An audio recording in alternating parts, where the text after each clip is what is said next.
Welcome to A Fine Time, The Nanny Revisited.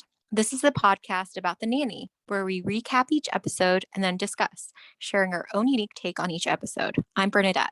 And I'm Debbie. Today, we're talking about episode 10, The Nanny-in-Law. As usual, we're going to start with a brief summary of the episode. This episode begins with the Sheffield household preparing for the imminent arrival of Nanny Mueller, Maxwell's childhood nanny. From the moment she arrives, Nanny Mueller finds fault, from Maxwell not sending enough pictures of the children so she could tell the girls apart, to her obvious disapproval of Brighton's joking, Maggie's makeup, and Gracie's make-believe. Likewise, Nanny Mueller does not approve of Fran and does not respect her role as the nanny of the household. Niles offers to share... Bleh. Sorry. It's okay. Niles offers to show Nanny Mueller to her room, and we learn that Niles and Clara were previously involved. Fran's nanny friends remind her of the cardinal rule: never get between a man and his nanny. So she does a complete 180. She starts wearing a uniform, not joining the family at the table, etc. Maxwell explains to Fran that if he had wanted a proper nanny, he never would have hired her, adding that the children adore her and she makes them all happy. The next morning at breakfast, Maxwell did not have the balls to tell Nanny Mueller to leave, so Fran does. Nanny Mueller explains the reality of having a lifetime of love to give and no one to take it. At that point, Maxwell comes in and tells Nanny Mueller that he's all grown up, the children have a nanny, and it's time for her to leave, prompting Fran to make him apologize. Fran comes up with the ingenious plan of pairing Nanny Mueller with Cece's mother, Phoebe, as a traveling companion for her trip to Japan. You have anything to add, Bernadette? Nope, I think that pretty much covers it. Although, to make it clear, Niles and Clara Mueller have been an item before, which I think is funny how you kind of got tongue-tied right before that and went, because we'll talk about it more. Yes, we will. But that's gonna, yeah. Anyway, so again, as you mentioned, just an opening. They're all waiting for her to arrive. So Fran and Niles are kind of talking about it. They even joke, when Maxwell was a baby with, 3-piece diapers and all that kind of stuff. And then I thought this was interesting, Debbie, and if you could maybe shed some light on this for me. Niles says that Maxwell's first word was Niles. Yep. To which, and of course, Maxwell's currently calling for Niles, and Fran's like, oh, we need to expand his vocabulary. But how old is Niles? That's a great question. And it's something that I don't think is ever actually fully fleshed out in the series, but he is older than Maxwell. But as we know, it's 20 years plus of loyal service. So they've been together a really long time. And as we'll see when we meet other members of other people from Maxwell's childhood, they know Niles as well. So it seems that there is somewhat of an age difference between Niles and Maxwell, but I don't know how much. There are also times where it seems like there isn't any age difference. So it's sort of ambiguous. It's sort of like Niles not having a last name. We just don't know. Yeah. Okay. Because I was just, throughout this episode, we'll talk about a bit more with the age stuff. But again, I think Fran has to go off because Maxwell's trying to get the girls to curtsy. Right. And he's finding fault in them, and he's like, no, like this. And I think Brighton makes a quip, it seems like he's done that before or something like that. Right. This is not the first time. And the doorbell rings. So Fran's still not out there. It's just Niles, Maxwell, and the 3 kids. The bell rings. Maxwell makes a comment. The bell's ringing, and Niles is like, I would be lost without you. Yep. With such a dry tone. And in comes Nanny Mueller. Yep. And there's a large audience response to this. And we'll talk more about it in the notable New Yorkers as to who is playing Nanny Mueller. But she has a German accent. And I thought this was interesting because last episode, there was a Victoria's Secret reference. Mm-hmm. And again, once again, Victoria's Secret is referenced in this particular scene. Yes. And so Nanny Mueller's trying to meet the girl. She mixes up because Gracie's, doing her curtsy, and Nanny Mueller's like, "Oh, you must be Margaret." And she's like, "No, I'm Gracie." So Nanny Mueller kind of looks at Maxwell and is like, "Well, if I had more pictures, I could tell the difference." Right. If someone sent me a snapshot once in a while, I'd know them. Yeah. She's laying on the gilt really thick at the very beginning. Oh, yes. And by the way, the kids are in their school uniforms for this scene. And then she goes to shake Brighton's hand, and it's pretty limp. And she goes, "Are you a man or a fish?" And he goes, "I'm Pisces." Yep. And then, of course, Nanny Mueller says, "I will be watching you," basically to Brighton. And then says, other than that, I'm impressed. You obviously found a proper nanny to rear the children. And that is when Fran comes out of the downstairs bathroom holding a plunger. Mm-hmm. Saying to Brighton, "I don't know what you stuffed down the toilet, but," and then of course she realizes who's there. And she immediately basically puts her foot in her mouth, like from the very beginning. Yeah. Yes. Oh, yes.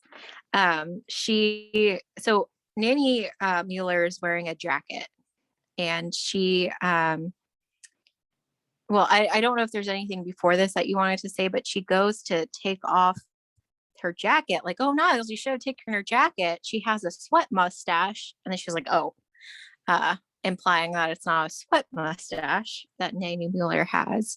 Was there anything else leading up to that, though, Debbie, that you wanted to say? No, but I wanted to talk about the sweat mustache, and I interpreted that differently than you did. I didn't interpret it as her saying, "No, it's not a sweat mustache," because she stops unbuttoning the coat.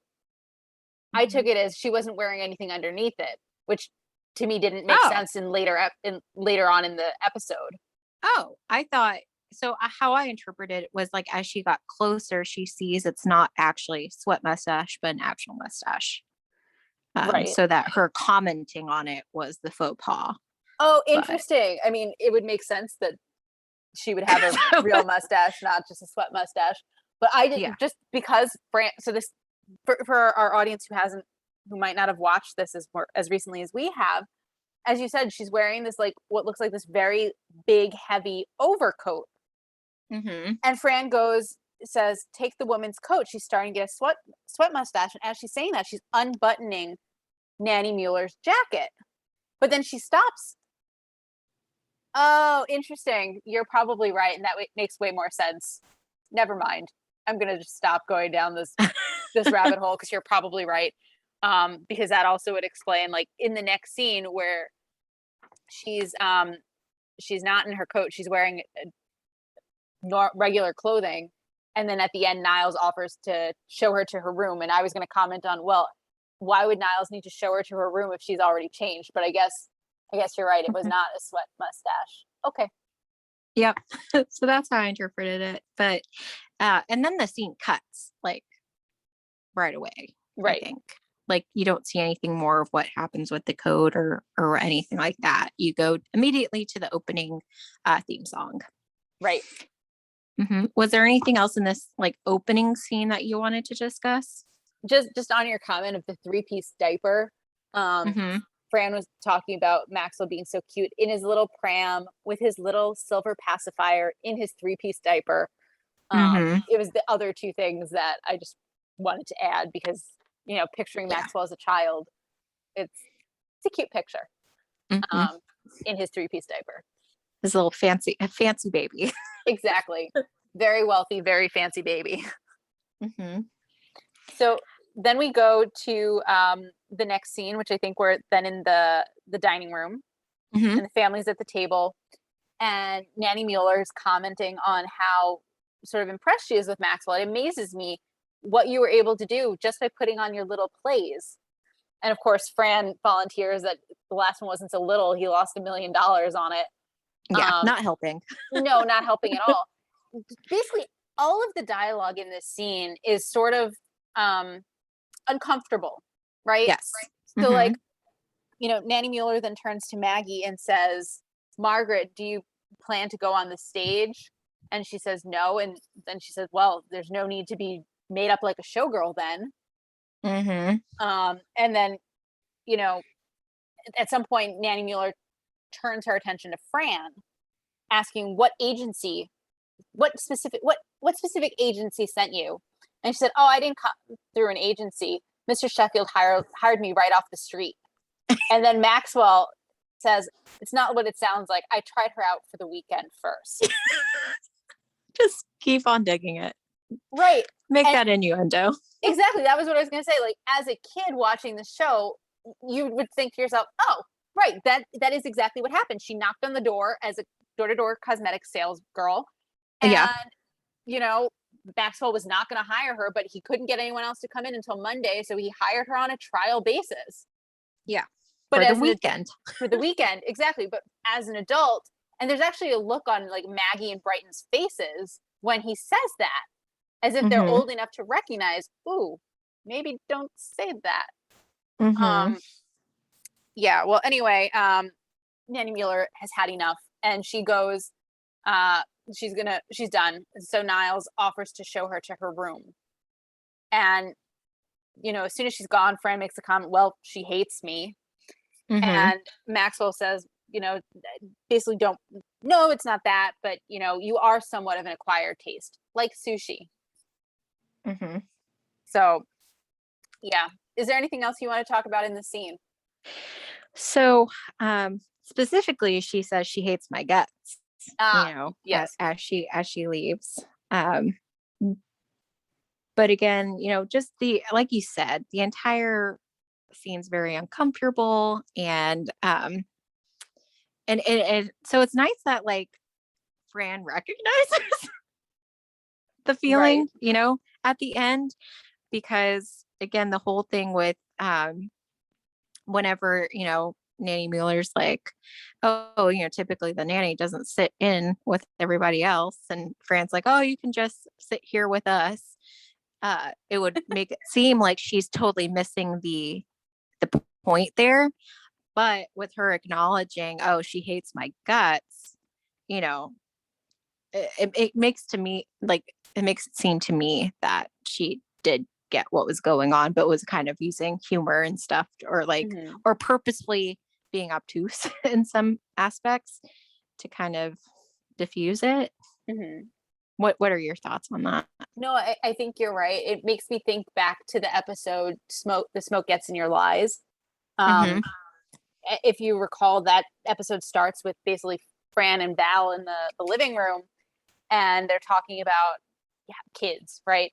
And Fran says something like, well, with mine, I have no complaints. And immediately the Sheffield children come into the house yelling at each other. And Fran explains that, well, before me, they didn't know how to communicate or something like that. And so I think this is one of those times where you're right, she's avoiding what Nanny Mueller is saying. But then as soon as she's gone, she is openly communicating with the family. Yeah. And so she's modeling what she considers good behavior. Like, you share your feelings, you share your concerns, you share your thoughts with the people in your life. So that's what I thought of it. Yeah. Should we jump to the next scene? Yes, the very quick scene. I will let you do that. Yeah. Oh, thank you. You're welcome. I trip over my words, so I can't. No, it's okay. So Niles is, escorting Nanny Mueller, who we find out her first name's Clara. And oh my goodness. and so at first it seems like, they're kind of feeling it out and realize, oh, they remember each other because I guess they were acting properly before. But Clara goes, How could I forget you, the butler's son? Well, actually, even before that, Yeah. as he's walking her up there to the room, she says, "You're looking very fit, Nilesy." Oh, Clara, Yeah. then you do remember.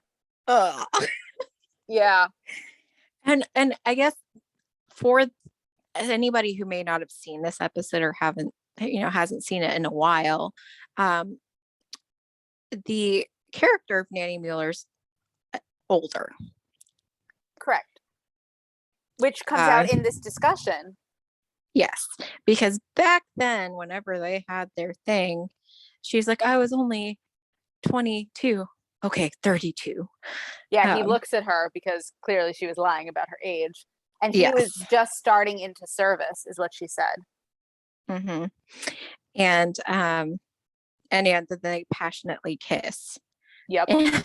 in the alcove. Um, and the reason why I went "Ugh," is just because I was again under the impression that Niles was around Maxwell's age. Right. So that kind of was what was like, and her referring to him as the butler's son, so not the butler himself. Well, Does that make so sense? right, but and as we're talking about how she refers to him as the butler's son, there's a later episode um where someone comments on how Maxwell was always hanging out with the chubby butler's son or whatever. So again, that hmm goes to your dislike of the fat shaming. But I mean, to me, I'm thinking more along the lines of they were similar in age, so similar in age that they were hanging out together. Yeah, which is what then makes this Uncomfortable. whole thing uncomfortable if she was Maxwell's nanny. And correct me if I'm wrong, but the implication is since birth. Uh, I mean, since he was a little child, yeah. Yeah. Um, because I mean, we find out at some point he gets shipped off to Eton. He's told us that before that Yep. he went to Eton, um, but We learned he was shipped off we right can. around Brighton's age. Yes, I was gonna say that. I didn't know if we wanted to save it or not, but yeah, we find out it was around Brighton's age, and Brighton's around 10, right? Yep. So that's where I'm like, okay, if she was only his nanny up until he was 10 and he Right. was hanging out with Niles, do you get what I'm going here? Yes, it's very illegal, probably, and Yes. immoral and wrong. Uh, Yeah. well, so Anyway. just as we're talking about the age at which he was shipped off to Eton, it's hmm interesting because so short spoiler, at some point we meet Maxwell's mother, hmm and she makes a comment about how you don't raise a son for the 4 years before board. You don't raise a son for the 4 years before boarding school without come away with nothing or something like that, which implies to me that Maxwell was shipped off earlier than 10. Hmm. So I think there's just a Regardless, disconnect. he was shipped off at a young age. Yes. So that's where I'm getting all uncomfortable with this whole revelation about Fair. Niles and Nanny Mueller. Um, so yeah, but that comes to light. It's a Yep. very quick scene. And then we get into the kitchen. But was there anything else you wanted to note in that particular scene? Oh, I just want to say that in the history, Niles makes reference to that she was the experienced older woman, and and yet I learned so much from you. And she says, "Let's review," and then they go into their passionate kiss. Yeah. So, So we cut to the kitchen, yep. and Maggie and Brighton are at the table. They're playing checkers. Nanny, Nanny Fran is by the counter. I believe Gracie's like sitting on the counter, Yep. and Fran is doing her hair. And I Yep. mean, it is like big, Yes. Yes, it is. very teased out there, a lot of hairspray. Um, and, you know, when Fran looks at it from the front, she's like, oh, you look like my mother. And it turns out, Gracie was wanting to look like Michelle Pfeiffer, And Fran's like, so was my mother. Yep. Uh, but yeah, no, it's just very big, outrageous hair. And at the kitchen table, Brighton and Maggie are kind of squabbling over it. And, you know, he always gets what he wants or whatever. And he's like, no, I'm still stuck with you. Basically, Fran's remedy for this is to make them play checkers with Oreos. Right, because the problem was that Maggie was complaining that he loses everything, Mm-hmm. including the checkers pieces. Yes. And then he's like, I don't lose, yeah, not everything. I'm still stuck with you. Yes. Um, and so Fran's logic here is that, okay, well, then you can just eat it Right, you when can it's eat your done. winnings. Yes. And then they complained, oh, but it's all the same color. So she like opens it up so that, you see the white filling. Can I just say, she opened that cookie so perfectly because almost every time I try to open an Oreo cookie, it's never that perfectly even. Mm, yeah, that's Hollywood magic. I was going to say she's the TV Oreo magic. whisperer. Yeah. Um, and then uh, at some point, Brighton is standing up imitating Nanny Mueller. Yep. And then, of course, Nanny Mueller comes in from behind. Yep. um, and immediately she's finding fault in this whole scene because, you're not supposed to. There's a reference to Hogan Heroes. I didn't quite get the full sentence with that. Did you see that? Yeah. So let's start with all the different things she doesn't like about the scene. You're right. She Mm-hmm. references Brighton being Hogan's hero because Fran tries to cover for Brighton and says, "Oh, he does impressions. Do me," Yeah. and he does. He just says, "Oi." Mm-hmm. That was his And impression of her, or maybe it was yeah, just yeah. And he goes and sits back down at the table with Maggie. And then Nanny Mueller takes Gracie off of the counter because we are not the teapot. And Gracie's like, sometimes I am. And then she kind of exactly. does some of the stuff of the I'm a little teapot. Here is my handle. Here is my sprout, which Yep. is funny. Very And and clever. and Nanny Mueller doesn't know what she's talking about, and so Fran says, "Oh, it's an American thing." Yes, yes. And then, of course, Nanny Mueller's not happy with Maggie and Brighton playing checkers with Oreos. Um, Well, and she's like, actually, she's more upset that they're eating sweets between meals. So problem yes, one. yes. Problem But two she is that they're also playing says with it's, them. yes. And she's like, food's not toys. And Brighton quips, well, I better get the tater tots out of my toy box. Yes. Hmm. And then, of course, Nanny Mueller does not appreciate Brighton's little jokes. And it's like, well, when your father was your age, we sent him to boarding school. So again, this is not the first time that there has been an implication that like there's a threat of boarding school if you're not acting appropriately. Correct. But even more importantly, Nanny Mueller says something like, "Your father, you're very much something like your father had the same attitude or something, or was very funny before, and then we sent him to boarding school and knocked that right out of him." Mm-hmm. So it's Yeah. interesting that Maxwell apparently started like Brighton is, Yeah. um, and then the sense got knocked into him Mm-hmm. Yeah. Which is just sad. a little bit. Yeah. Yeah. And of course, Fran objects to the idea of boarding school, saying, "I couldn't make it through one night at sleepaway camp. What kind of sadist puts kids in a tent after feeding them Franks and beans? The bears didn't know what hit them." Uh-huh. And Nanny Mueller looks very puzzled by this. Like she's not getting what Fran's saying, but Which is probably for the best. mm-hmm.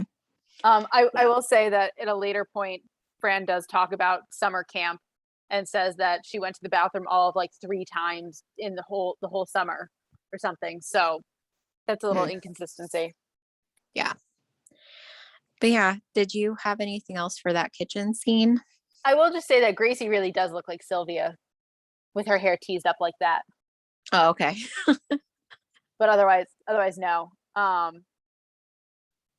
So then the next scene, we go to Maxwell's office, I believe, and Cece's on the phone, or initially on the phone with her mother, BB. Mm-hmm. Um, and she explains after she gets off the phone, like clearly unhappy, She explains that every time her mother travels alone, she picks up a gigolo who spends all her money. And Mm-hmm. Maxwell says, "Oh, I see why you're upset." And she says, "Darn right, that's my inheritance." And then the Mm-hmm. phone rings, and Cece thinks, and it's for Cece. And Cece asks, "Is it her mother, Bibi?" "No, your sister." She takes the phone. "Ah, Dee Dee." And of course, Fran has walked in by this point, and Maxwell says they save a ton in engraving or something like that. Yeah, fortune in engraving. There you go. Um, and so, you know, Fran comes in really to talk about Nanny Mueller. And she Mm-hmm. explains that it's kind of confusing for the kids that when she says one thing, Nanny Mueller says something else. They don't know what to do. And I think that's Mm-hmm. fair because, there is a divided front here. And so she gives some examples of, Maggie's upset that she confiscated all of her makeup, which upsets Fran because most of it was hers. And Mm-hmm. so Maxwell tries to defend that by saying, well, Margaret's only 14. Okay. Still, Mm-hmm. still Fran's. Yeah. She's constantly threatening, as you said, to send Brighton off to boarding school. And then she talks about how she's scaring Gracie with that fat bear who, if he has a decent meal, can't fit through the door frame. And Max Mm-hmm. was like, "Do you mean Winnie the Pooh?" And Mm-hmm. and she's like, "Who would name a boy Winnie, let alone the Pooh? Not to poo-poo the Pooh, but whatever." I don't remember what she says after that. But Mm-hmm. Maxwell tries to defend it by saying, most children love those stories. And Fran says, in case you haven't noticed, Gracie is not most children, which is the clear, most obvious thing in the world. Every time we've Mm-hmm. seen Gracie, she is not like a normal child. Mm-hmm. She's way more advanced, and also, you know, she's like a little grown up. Mm-hmm. I can't think of a better way to And phrase that. she's more into like the macabre, I guess, or like if Yeah, that makes like she likes again, she got to blow up the scream thing for Christmas, and she loved it. right. Happy-go-lucky Winnie the Pooh. Um, Not really not her her thing. thing, right? Yeah. I mean, as we've also talked about, she's focused on global warming. Um, Mm-hmm. she's more serious, and as we'll see in a later episode, Fran reads to her at night, and she reads adult fiction to her. She edits Mm-hmm. out the racy parts, but she reads books that they can both enjoy. Yeah, well, she mentions in this scene that they're currently, Gracie likes thrillers, and they're currently partway through The Firm. Correct. Mm-hmm. So Yeah. And then throughout this scene, there's a running thing about Fran pointing out to Cece that there's a piece of parsley in her tea. yes, But Cece, of course, is more in favor of Nanny Mueller. She had a nanny herself when she was younger, Bobo. correct. Which prompts And Fran to ask, "Were all you blue bloods raised by nannies? What were your parents doing?" both Maxwell and Cece are like, oh, kind of thinking about it, like they don't know. Exactly. Um, and then in come the three kids wearing blue sailor outfits. What do you think of those outfits? I know we're not in our fashion shtick, but I feel like we need to comment on it here. Yeah, I mean, to some extent, it was weird because it wasn't as fancy as it could have been, Right? if that makes any sense. Like it was pretty plain, but yeah, it looked very depressing, kind of. I don't know. Oh, I just thought, yeah, depressing is a good phrase for it. They looked, uh, they looked stupid. Like they, they just looked like, as Brighton says, like, "I can't go out in this. Someone will kick my butt." And Fran says, Mm-hmm. "Sweetheart, I'd kick your butt." Mm-hmm. And Like, Fran refers to them as the Von Suck family. yep, Uh, yeah. but And yeah, of but course, I mean, they're Cece, clearly not happy to be wearing them. no. And Cece points out that she had a little sailor suit just like that. Mm-hmm. So more insight into Cece's background and childhood. Just a little bit, yeah. Um, I have nothing else on this scene. Do you have anything else? Um, no, I don't believe so. We then cut to the park, and this is Yep. the first time that we're kind of in the park setting, and we actually get like a kind of a B shot of like the lake. Yep. I'm assuming Central Park. That's what it looked like to me. Yeah. But anyway, we're in the park, and Fran's there with other nannies, Yep. and everybody has jackets on, so we're assuming, it's cold out. And Fran's kind of complaining about Nanny Mueller, and then Lupe joins in about trying to talk about, is it her husband sleeping with her sister or something? Yes, that she walked in on her husband. She found her husband in bed with her sister after Yeah, 20, however many years. and Fran's like, Lupe, we already covered your stuff last week. Can you help me out? Right. Can I get a little support? Yeah. And again, so she's obviously filled them in on what's been happening with Nanny Mueller. And she's also making comments about, how Nanny Mueller is talking about uniforms and it's stupid she wouldn't be caught dead in that. Of course, the other nannies, open their jackets and they're all wearing uniforms. Yep. And of course, Fran kind of backtracks a bit. It's like, oh, that looks great. It looks great on you guys. And I bet those hairy legs go over big in Europe too. Yep. And then one of the nannies kind of mentions that this has happened to her before as well. Yep. And the lesson that everybody knows, never come between a man and his nanny, because whenever this happened before, where her employer's nanny came to visit and she said something to the employer about it, well, she's no longer working for the McKenzies. So Correct. obviously that did not work out. Right. And Nanny Mueller is after her job, is what she's also told. Yes. So this is basically kind of the lesson she's getting from the other nannies from the park. Did you have anything else to add in that particular scene? The one thing I'll add is that at the beginning, Fran says something about her kids. They're happy, normal kids. Gracie, stop staring up at the sun. Yes. Yep. Yeah. I'm glad you pointed that out. Yeah. Yeah. It's a classic thing in the show where they say something and then immediately there's something that contradicts it. Correct. Mm-hmm. So then in the next episode, we cut to dinner. Sorry, scene. Haha. You're right. We are not going to go talk about a plot for Nanny until next week. Anyway, sorry. In the next scene, where it's dinner time again in the Sheffield home, and Cece has joined the family. There's an empty seat next to Maxwell where Fran normally sits. Mm-hmm. And so we find out that Nanny Mueller in her retirement has been traveling to see all her children and that she saved the best for last. And so she starts talking about Maxwell when he was a kid, that he was a chubby little cherub. He liked running around the garden without a stitch of clothing on. And she can't help herself but add, he had the cutest bottom, like two shiny little clean peaches.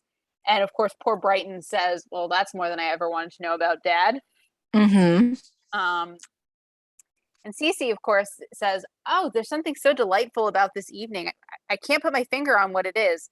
Niall says, where's Miss Fine? Ah, that's it. And of course, shortly thereafter, Fran shows up in a matronly looking nanny uniform that matches the uniforms of her nanny friends.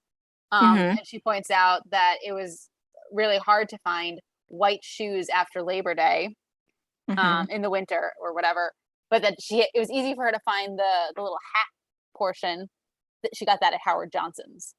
And so Cece says, like, so anyway, Fran walks in and gets some salt. She doesn't sit down. She doesn't join the family. She says that I'm just getting some salt. I'll leave the shaker on the table in the dining room with the family. And at first, actually, she goes and she gets her plate. Right. She mentions like, oh, I'm going to just get my food and go eat in the kitchen where the help eats. Right. And she notes to Maggie, shut your mouth. We are not a pest dispenser. Because everybody's just kind of like, what is going on here? Understandably, because as Mhm. long as she's been there, she's eaten with the family because it's antisocial not to. Mhm. So Cece compliments Nanny Mueller on what she did with to Miss Fine, and Nanny Mueller said, "I had a schnauzer once that gave me more trouble. Are you comparing Miss Fine to a dog? No, no, not at all. Schnauzer had a pedigree." Mhm. And this is Maxwell asking her if she's comparing Fran to a dog because he Right. kind of seems offended on her behalf. Understandably. Mhm. So at least she's not oblivious, to some of these comments and stuff. Hmm. Because I feel like oftentimes when you have this kind of scenario and setup, the person is oblivious to what's happening. Hmm. I think you're But yeah, right. but you're right. Fran does get some salt, um, and she's like, "I'm just getting a pinch. Gonna take it over there." And then I have in my notes, Fran points out something on, and then I cut off because obviously it went by too quick. Say that again. Uh, Fran points out something on, and Oh, then it cuts off. yeah. So she points out to Cece that she has something in her teeth Oh, yep, again. yep, that's the running gag. Yep. Did you have anything else in that particular No, dining I room did scene? not. Okay. So then the next scene, we cut into the kitchen, and it seems to be later that evening. And Fran is singing to herself in my own little corner, in my own little chair. Mm-hmm. Um, and Maxwell comes in, and he's asking, basically says to her, "Take off that uniform," and she says, "Oh, Mr. Sheffield." So again, we have this great tension between them, but Mm-hmm. that is not what he is telling her to do. Um, Mm-hmm. he doesn't understand why she's changed, and this is the scene where he tells her that if he wanted a proper nanny, I never would have hired you. And she's like, "Oh, thanks." Yeah, but then he says to her, despite the gaps in your resume, the children adore you. You make them very Mm-hmm. happy, and then he adds, "You make us all very happy." Mm-hmm. So I mean, he could have stopped with "you make them very happy," end sentence, end nice scene. But no, he Mm-hmm. goes one further and says, "You make us all very happy." Mm-hmm. And so she asks if her job is in jeopardy, and he says, "No more than usual." Yeah. Um, and so then they have this real conversation about like what to do about Nanny Mueller. And Mm-hmm. Maxwell says that he can't turn her out because she raised him, and he feels guilty. And you don't understand. She says, "I don't understand guilt. My people invented it." But of course we made up for it with the Mm-hmm. Salk vaccine and Streisand. Mm-hmm. And then their conversation is sort of interrupted by some sounds coming from upstairs. Before we get into the sounds that are coming from upstairs, do you want to say anything? Um, so I mean, because basically Fran's telling him, well, then you need to tell her to leave. And that's when Maxwell's talking about the guilt. They're making tea together too in the Hmm. kitchen. And I think the reference to Nanny Mueller um, being like the nanny from the hand that rocks the cradle comes before the noises, right? Yes, I think it does. I didn't put in my notes where that was. I have that under my notable New Yorkers Okay. notes. Yeah. So I think that, but yeah, nothing else other than that. So you can Okay. take it back. So we hear some laughter, I think, from upstairs, and at first they realize it's Nanny Mueller and Niles, who that so they Maxwell and Fran rush off into the butler's pantry. So I must admit I was mistaken when I previously said we never see the butler's pantry again, because we do here, and I think we Hmm. actually also see it again in season 6. But it's the room of requirement. It Yeah. It's appears when there it's when you need it. necessary. Exactly. Um, so Niles and Nanny Mueller come into the kitchen, and he's chasing her, and he basically corners her against the fridge, and they're flirting, and they also have chemistry between them, and they end up Mhm. having pudding. And of course, Maxwell's uncomfortable listening to this or thinking about Nanny Mueller like that, and Fran says, "It's like thinking about your parents having sex. Thank God mine never did." Mhm. Well, and also while they're in the butler's pantry, they're making kind of little remarks and innuendos about pudding and the phrase "the butler did it," Yep. and how they're never going to think about having pudding the same way. Understandably. Mm-hmm. Because yeah, there are like, I mean, Niles is chasing after her, and then kind of catches her at the refrigerator, and it's all obviously very much like a little fun, like Right. a game for them, kind of foreplay. So Yeah. yeah, but yeah, uh, I didn't have anything else to add to that scene. No, I had nothing else. You want to tell us what happens the next morning? Yes. So next morning we're in the dining room. They're there having breakfast. Who's Uh, they? they is Maxwell, Yep. the kids, right? Not I yet. don't Not I yet. don't remember the kids there. Yeah, I don't think not yet. Uh, Fran's there. Yep. So is Nanny Mueller, and Niles is kind of around there as well, Right. right? Well, before And Nanny Mueller comes in, mhm, Maxwell asks for coffee, and Niles is leaning against the buffet thing, and he says, "Oh, mhm. coffee would be great, sir. Thank you." Like Yeah. he's totally out to lunch. Yep. And then Nanny Mueller comes in and sits down. Yes. Yes. And um, again, Fran kind of meaningfully is asking if she slept well or had a good night or whatever. She's like, "Oh yes," and then Fran kind of pointedly says, "Oh, I kept hearing things that go bump in the night." Right, because everyone Um, else in the room said they slept great, yes, and but Fran didn't. yep, and and I don't know if there's anything before this part that you want to talk about, but basically, Nanny Mueller wants a word Yes. with Maxwell because she notices, well, Fran's back at the table. She's not wearing a uniform, and she wants a word with Correct. him. The And one thing, hold on, the one thing I want to add before we continue down that road. So right after Nanny Mueller has sat down, she's gotten her coffee, she like reaches for food and says she's hungry or something. Fran makes the comment, "The woman is insatiable." yes, I so that plus the things that go bump in the night, there's a look of like terror or terror, panic, I don't know, this negative emotion on Niles and Nanny Mueller's faces hmm, after Fran says that, because she, as you said, it's clearly intimating, "I heard you. I know what you were up to last night. Don't you forget yeah, that." yeah. Um, and so um, Yeah. So, again, so as they're you said, wanting to talk, but she brings up the whole duck yes, pond. That when apparently Maxwell was young, he fell into a duck pond, and Nanny Mueller had to fish him out of it and put breath back into his body. his Um, little limp body. She yeah, breathed life back into his little yeah, limp body.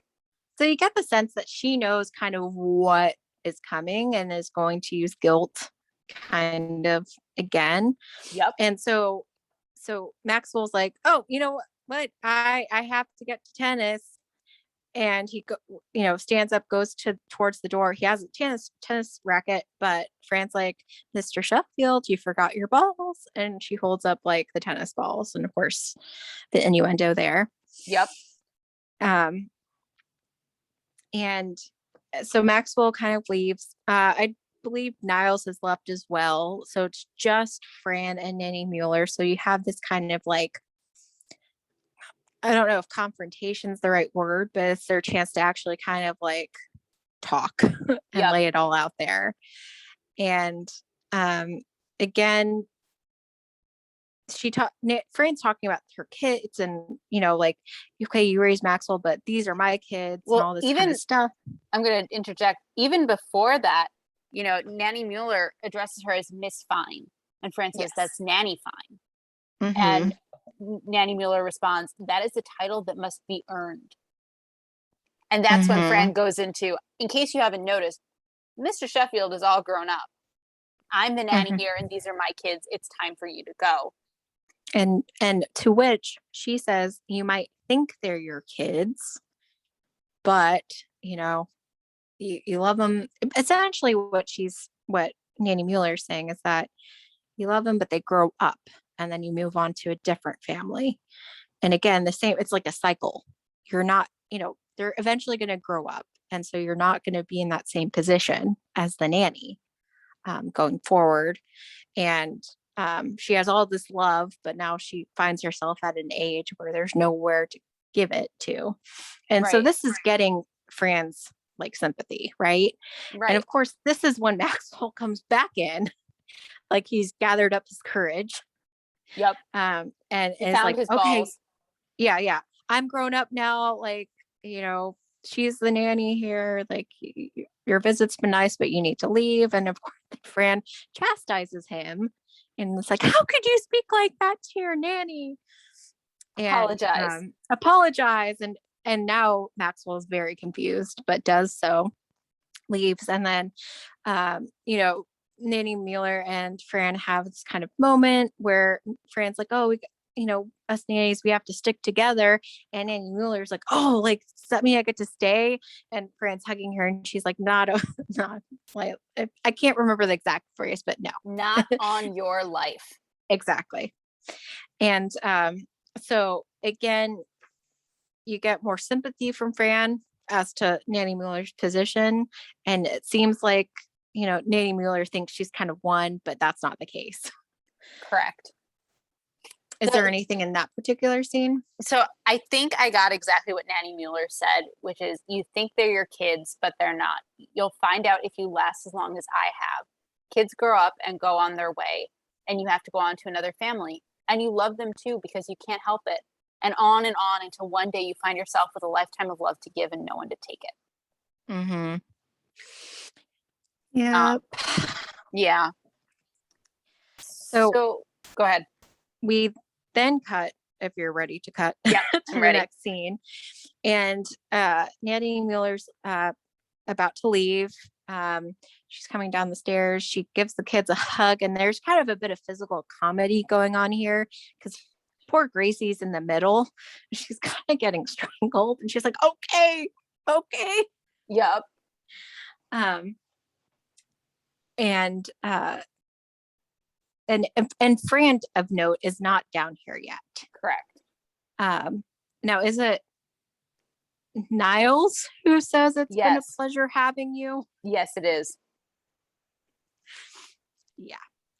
Because they're saying their goodbyes, all this stuff. It turns out, she's gonna go Oh, hold on. We don't know. travel. We don't know Oh that yeah. part yet. Oh, okay. So Sorry. before it's okay. So Niles did say it's been a pleasure having you, and then I think Maxwell asked the kids to go find Fran so she could say goodbye. And Fran makes an entrance coming down that wonderful staircase, and she's in a revised nanny uniform. Mm-hmm. And Nanny Mueller says, "What have you done to your uniform? You like? I love wunderbar. Mm-hmm. You need to make one for me in my size, 6. Okay, 12." Mm-hmm. And so that's when we learn where Nanny Mueller is going. Now you can take it away. Yes. So she's gonna be going with Cece's mother, Dee Dee, to BB. Japan. Oh, BB. Okay. Yes. To Japan. And Cece kind of is attached to Nanny Mueller. She leans her head on her shoulder and goes, I love you, Nanny Mueller. And Nanny Mueller is not really into that. No. Poor Cece. Yeah. Poor Cece finally showing affection for someone who isn't Maxwell. And she gets shot down. Yes. Yep. And I have 2 things. You can wrap it up. Okay, I have 2 things I want to say about the scene. 2 last things about the scene. So Fran's goodbye to Nanny Mueller is watch out for those gigolos, or maybe they should watch out for you. Which, I think the reason Cece likes Nanny Mueller is because Nanny Mueller is a added protection for Cece's inheritance. And so after Nanny Mueller leaves with Cece because they're going to go pick up BB and then go to the airport, Fran turns to go back up the stairs and says, let me just get out of this uniform. And Maxwell says, no rush. And for those who have not seen we're gonna dive into the fashion in earnest shortly, but the original nanny uniform is kind of what you would imagine. It was kind of gray. It had like a pinafore on it, had a little white hat, and then white sneakers, right? And then like pantyhose. That's the original. And so what Fran has done to it here is she's shortened the dress. She got rid of the actual like apron and made it like part of the dress. Um, she got rid of the sneakers, traded in for heels, and there are no tights of any kind. So it's also more form fitting. It's a much more attractive uniform. Mm-hmm. So And so after Maxwell says no rush, she goes, Mr. Sheffield. yeah. So, yep, a little bit of that kind of chemistry again. Yes. Do you have Yeah. anything you want to add to that scene? No, I do not. So do you want to hop into our favorite fashion? Yes. Yes. Because again, since there's that whole uniform thing throughout, and the thing too is like Nanny Mueller's, uh, very dressed up, like proper, Mm-hmm. aside from, her little thing with Niles. Right. But again, the kids are often seen in uniform throughout this episode as well. Like the first scene, they're in their school uniforms. Later, we see them in their little sailor outfits, which we kind of already discussed that Mm-hmm. it's not the most joyful No. thing. But I mean, did you have a particular like favorite outfit? Yeah. I liked the outfit Fran was wearing in the kitchen when she was teasing um, Gracie's hair. Oh, the lime green one. Yeah, so she has like a lime green skirt and a slightly different color green vest with a white frilly shirt underneath it. I like the color lime green. It matches my car, so Yes, I was gonna say. it makes me happy. So that is my favorite outfit. I also have a least favorite outfit. Okay, what's that? Um, it's what she's wearing, what Fran is wearing to meet Nanny Mueller. So she's wearing a red skirt and a white like turtleneck. That part's fine. I don't object to that. It's the jacket she's wearing, which is black, and then has like a little boy and a little girl on it. Oh yeah. In the I first just scene. yeah, Yeah. and then she's wearing it also at dinner that night. I don't care for that jacket.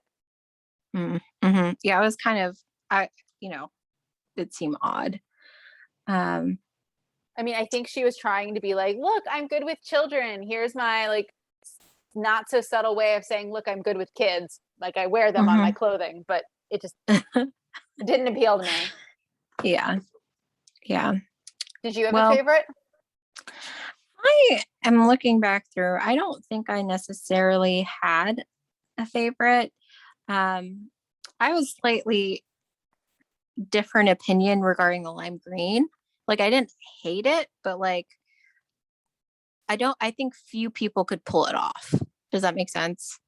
No, that's true. I mean, it's a color that, yeah, it doesn't go with everybody. Skin tone, hair, etc. Mm-hmm. Yeah. But yeah, again, I made note that I think in one of these scenes, I mean, did we have another breakfast one? So It's there's just yeah. So again, I'm always astonished with how many robes correct. Yes, Fran there's has. another bathrobe. Yes, there is. Yeah. In that the scene in the morning when they have that kind of confrontation. But yeah. Right. So but Um, yeah, I just thought it was interesting that uniforms kind of popped up in various forms throughout this particular episode. no, that's a really good point. Oh, Um, I did note that the bright pink, almost fuchsia jacket that Fran has on in the scene in the park is the same jacket we saw back on the Christmas episode with that one scene where she's not wearing like Christmas colors, if you recall. Um, interesting. so again, it's another instance where we see an article of clothing that Fran has worn before popping up again. I'm so glad you have such a good eye for that because I do not. Well, again, I mean, in general, I'm not so great at identifying fashion, but I mean, I can recognize if I've seen it before. So, but yeah, that was just something of note. I do like that jacket for the record. I like the color. I like bright colors, probably Mhm. because I grew up watching The Nanny. And Probably. I tend to go for more muted colors. So, yeah, but I mean, I it's don't. very her. Like it's Yes, very much her kind of style, personality. Um, so anything else with fashion that you wanted to discuss? I don't think so. I think that Okay. was it. So can we go into notable New Yorkers? Of course we can. Because the biggest thing for anybody who has not seen this episode or hasn't seen it in a while is that Nanny Mueller is actually played by Cloris Leachman. Now, Cloris Leachman, I recognize, but I was like, I wasn't sure until the ending credits when they actually said her name. Because I was pretty sure it was her, but actually, like, I know her from she was in a couple of Mel Brooks's movies, and in particular, she was in Young Frankenstein. And so in Young Frankenstein, she actually, played um, like a German character. I don't know if you've ever seen that or not, I Debbie. have not. But it also amuses me that, for the notable New Yorkers, it didn't occur to me until we started talking to be like, who played Nanny Mueller? Ah. Yeah, no, like she played Frau Blucher. I don't know how to say it. Blucher. So that's kind of, I think, to some extent, a nod maybe to that role. Oh, And then interesting. as we were talking, the whole thing with Fran talking about putting kids together in a tent after having eaten beans and stuff, Hmm. that made me think of, I don't believe she was not in it, but one of Mel Brooks's other movies is Blazing Saddles. And that's kind of famous for having a scene where all the cowboys and stuff are farting after eating that. So that could be a stretch. But it just made me think about that connection. Since again, how I know her is through is through like Young Frankenstein, but she was on a lot of other shows as well beyond that. So, so yeah, that's the big thing Thank you. is that she's playing Nanny Mueller. I have again the other Victoria's Secret reference, Yep. uh, and we've mentioned already before Michelle Pfeiffer Yep. and Hogan's Hero. Yep. Although we didn't Um, say who either of them are. Michelle Pfeiffer.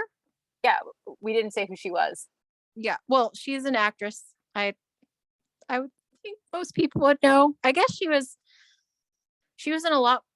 Well, I can't say that. I mean, she was in a lot of films in the 90s. Yes. Um,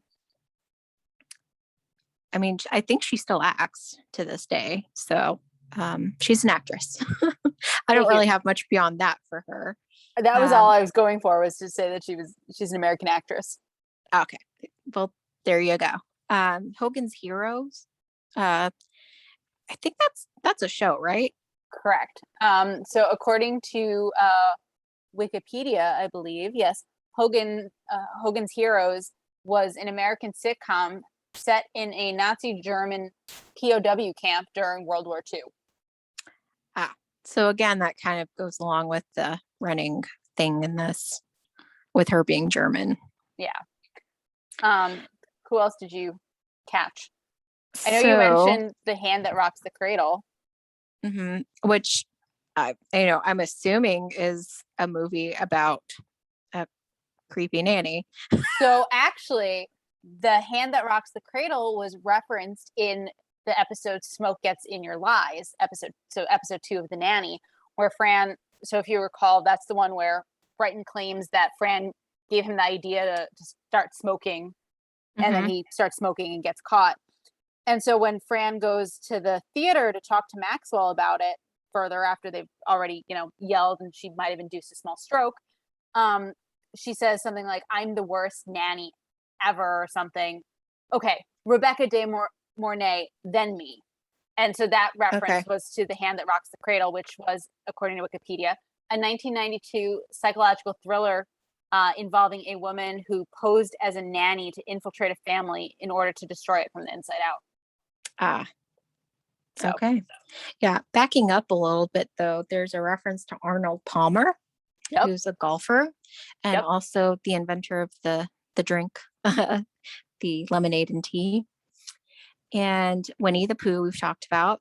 There's also a reference to The Firm, which Mhm. is both a book and was later turned into a movie. And that's John Grisham, right? That sounds Or did it? right. I don't Okay. know. Yeah. I believe so.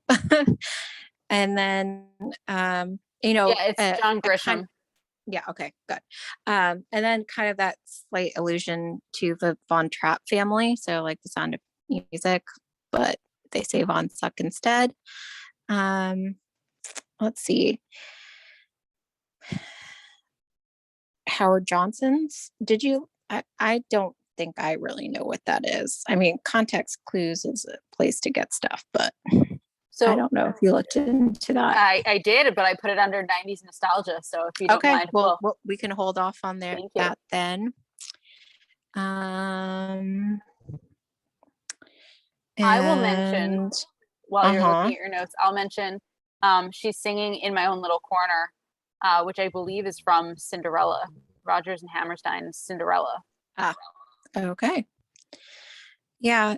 Did you have anything else? Not for notable New Yorkers. Okay. If you want, we can hop into 90s nostalgia and I can talk to us about Howard Johnson. Yep, go for it. So Howard Johnson, what she's referencing, or what I think she's referencing, is the restaurant chain Howard Johnson's, which Oh, used to be a pretty big chain, but as of I think 2016, according to Eater.com, only one restaurant in the United States remained. oh wow. It's old fashioned. So to me, that felt very 90s. I know my one of the malls near where I grew up used to have a Howard Johnson restaurant in it in the food court. So I Oh, guess okay. that's now also gone. Um, do you want to? I'll just go through the two other things I have for 90s nostalgia, and then I'll hand you the ball. Okay. The nanny uniforms to me looked very 90s. Like Mm-hmm. I very dated, very unlikely to be required at this point. And then the other thing was the QE2, which is referenced at the dinner scene where Nanny Mueller is asked how her passage was, and she talks about how the QE2, the food isn't as good or whatever. So that's a reference to the Queen Elizabeth II, which is now according to Wikipedia, a retired British ocean liner that was converted into a floating hotel, which now sits off the coast of Dubai. Hmm. So that happened as of 2008. So yeah, Mm-hmm. did you catch? Was there anything else that made you nostalgic for the 90s? Let's see. Um, not. I don't think it was as um like I don't think there was as much in this particular episode aside from like the normal kind of things we usually talk about Mm-hmm. in the Old general cars. setting. Yeah. um that's a classic. Yeah. But other than that, I don't I don't really think this is random and not really 90s nostalgic, but why was there a tomato on the shelf in Maxwell's office? Why were there two of them? Yes, I don't get it. I don't know. I have no idea, but I did see that and I was like, well, that's weird. Yes. Um, I mean, I guess I have no idea. Yep. But yeah, I don't think there's anything in particular aside from what you've mentioned regarding the 90s. Okay, so can we jump into our Yiddish cop? Yep. So I will start by pointing out that sausage, which Fran offers to Nanny Mueller at dinner, is not kosher. So Mm-hmm. issue one. Um, in the scene in the kitchen, Fran points out that my people created guilt, but we make up for it for the Salk vaccine and Streisand. So the Salk vaccine, according to medicinenet.com, was the first widely available polio vaccine. Oh. So that, I didn't know that. So I thought that was really interesting. And then Streisand, of course, is a reference to Barbara Streisand, who, according to her webpage, is a, and I quote, recording artist, actor, director, producer, screenwriter, author, songwriter, and concert performer, end quote, as well as, and I quote again, the first woman to direct, produce, write, and star in a major motion picture, the first woman composer to receive an Academy Award, the only recording artist who has achieved #1 albums in 6 consecutive decades, and the first and only woman to receive a Golden Globe Award for Best Director, end quote. So, yeah. Yeah, I mean, I obviously knew who Barbara Streisand is, but didn't know like the last couple of accomplishments you said. That's cool. Yeah, when we get to our future fun, I'll talk more about Barbara Streisand. But yeah, so that's what I had for Yiddish Cop. I guess we are up to our future fun, aren't we? Yeah, okay, you can talk about Barbara. So jumping into to future fun, we'll talk about Miss Streisand. Barbara Streisand is referenced multiple times. There's actually an entire episode called Ode to Barbara Joan towards the end of season 1. There's another where there's the possibility of going to a Streisand show. There's also an episode in, I think, season 3, maybe it's season 4, called The Car Show, where Fran gets to go meet Barbara Streisand. And she's super, super excited because, in her words, Barbara Streisand is her spiritual leader. So we'll talk more about Barbara Streisand as we move forward. I've already mentioned that the butler's pantry reappears, or magically reappears, I think, in season 6. And then, most importantly, my favorite thing to point out is the tension between Fran and Max, and that there will be more to come. So I think we're up to our rating, and thankfully this week, I don't think it's my turn to go first. So this is all you, Bernadette. Yeah. So again, I was kind of going back and forth with a rating. I think I'm actually going to give it a 2.5. Okay. I just, not my favorite episode that we've had thus far. And again, I think I was kind of put off by the whole Niles and Nanny Mueller thing, just because, as I mentioned before, age-wise, I mean, there's, I guess, nothing wrong at this point, but the beginnings of their relationship seems questionable. So yeah, what about you? No, that's fair. I was gonna give it a 3, but I can drop down to a 2.5 because I don't. It's up to you. I mean, again, this is sort of like one of those episodes that I'm just like, meh. I really don't care to rewatch. I don't go out of my way to watch it. It's just. What a great way for us to celebrate our 10th episode of our podcast with a Yeah, sorry. For what that's just how it works. For what it's worth, episode 11 is awesome, and I cannot wait for us to talk about it.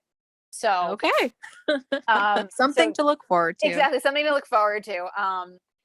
As I've said on previous episodes, I guess what it comes down to for me is season 1 is not my favorite, as I'm reminded most weeks, that I'm just like, there are some episodes in season 1 that I do look forward to watching, and I do rewatch with more frequency, but this is just not one of them. So I think your rating of a 2.5 I'm going to agree with. Okay, sounds good. All right, well, that's all we have for you today. We hope you had a fine time with us as we revisited The Nanny. Join us next week when we'll be discussing episode 11, A Plot for Nanny. If you would like to reach us on social media, you can find us on Twitter at Nanny Revisited. You can also send us email at afinetimenannyrevisited@gmail.com. Have a great week.